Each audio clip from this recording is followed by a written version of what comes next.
All right, how many of you like those old school team ups? You know, Thing End or Batman and Superman, World's Finest.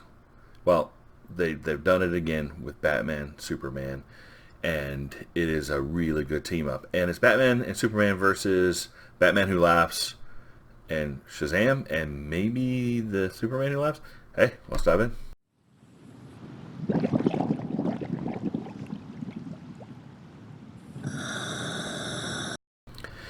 Welcome back to Longbox Diving, where we explore comics and story arcs pulled from the long box. Now, Batman and Superman, the world's finest kind, Batman, Superman, the team up. I don't know how many of you were reading it. I got the first issue, and it was fantastic. So I went ahead and got the second issue, and I've enjoyed it just as much. I like to review it. Figured, hey, why not? Let's do the review. So it starts out with Commissioner Gordon escorting somebody into the GCC armory, GCCPD's armory, where they store all the criminals, all the bad guys that are stuck in Arkham.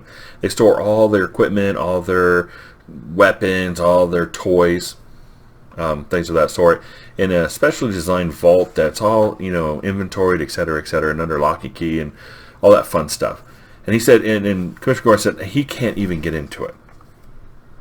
But he's escorting somebody that looks like they have claws on their fingers. I'm not sure who he's talking to yet, and they haven't actually told us. So, a nice way to open that up with a little bit of mystery.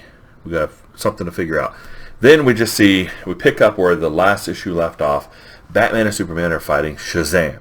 Now, every time I hear Shazam talk, I hear Zachary Levi from the movie.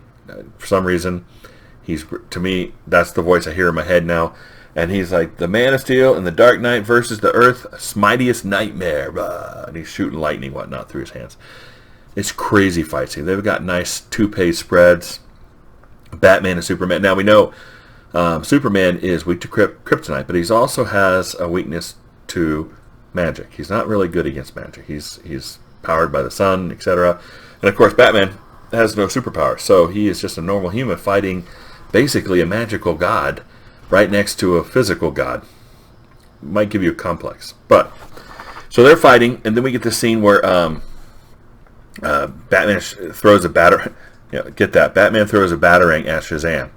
But Shazam catches it and just kind of crushes it in his fingers. And he got lightning popping from his eye.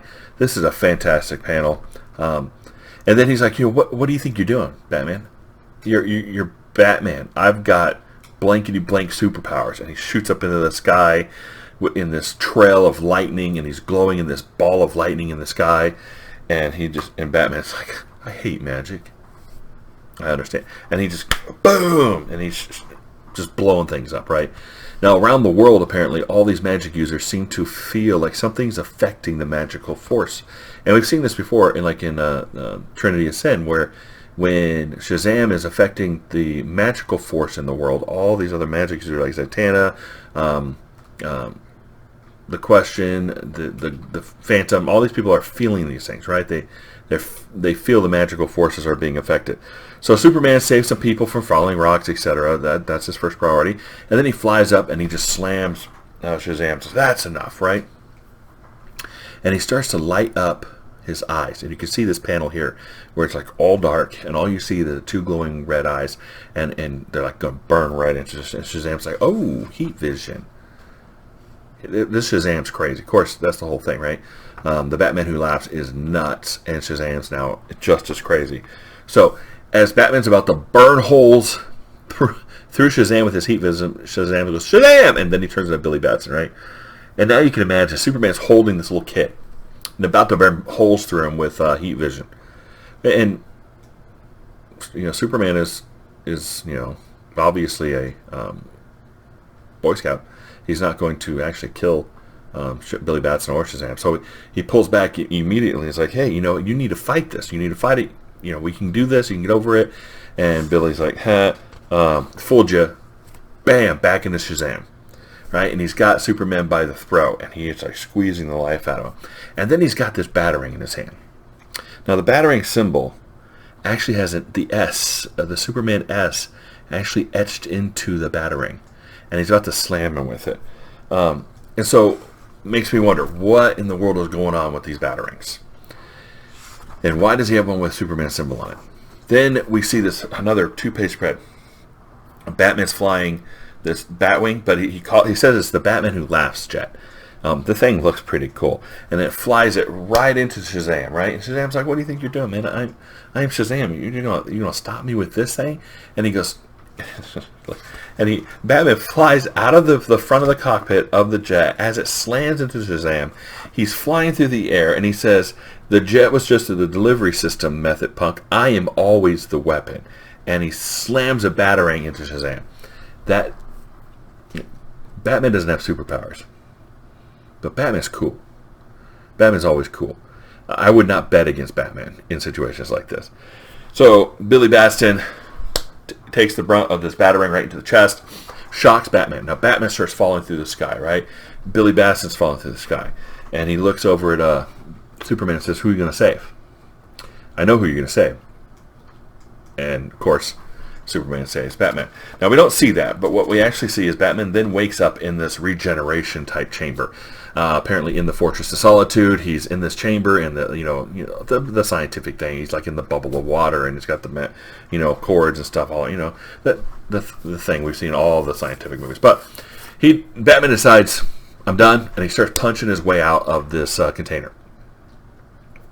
And he drops out, and he starts pulling the cords off of him. And the robot that Superman has comes up and says, "Hey, Batman, you're supposed to stay in there. You're not fully healed yet. You're not. It's not good, and you're not completely healed. You need to stay in there until you are. You're human, right?" And then Superman comes in, and we see this. Superman looks beat up. You look at him; he's still holding his side. His whole uniform is all ripped apart. He's messed up.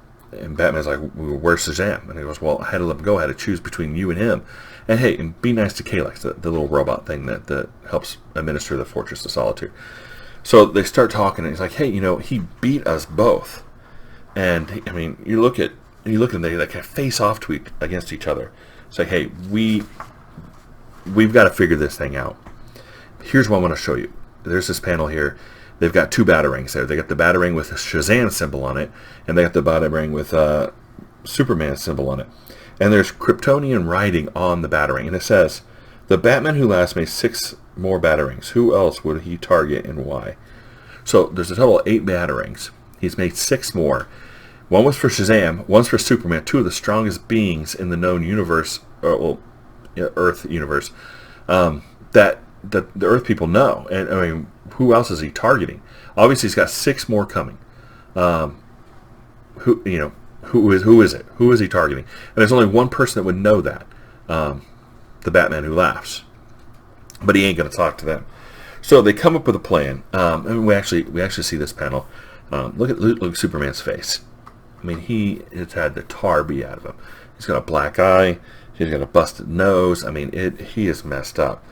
So they have to figure out, how to get the Batman Who Laughs, how to get this information from him. And so Superman asks him, "Do you have a contingency for this?" And Batman's like, "Hey, I have had a contingency for every possible scenario where you guys go bad. I just never thought that I would be the one that corrupts you. So no, I don't necessarily have a plan for this. I don't have a contingency for this situation. But we will stop them from hurting our families. We will do that. We will do whatever it takes to stop them from hurting our families." So we then flip over and we see Commissioner Gordon now is at Bruce's house talking about, talking to some mystery person. Like, play your parts, you can play the roles. Batman and Superman will do what they have to do, and they will never see it coming. Again, I don't know what they're talking about here. I don't know if this is a contingency that the Batman Who Laughs has, that he's working with Commissioner Gordon, or Commissioner Gordon's working with somebody else, but he's talking to somebody else. It looks like a different hand here, so I don't know. I don't know what's going on there yet. But we now flip over to the Hall of Justice, and Batman and Superman are having a conversation with each other, kind of off panel, but we see the bubbles. We see Batman, we see the bubbles, and basically Batman's like, "How did you know I was holding the Joker Who Laughs here under the Justice League's building?" Batman built a prison underneath the Justice League building to hold the Batman Who Laughs. Superman's like, I'm a investigative reporter. You think I wouldn't find out that you were holding a major super criminal underneath the Justice building?" Yeah. So then we see the Batman Who Laughs like held in a red energy cage, like this bubble of red energy, and Batman's watching him. It's like, okay, this is the only way we're going to be able to handle this. You've got to break him out.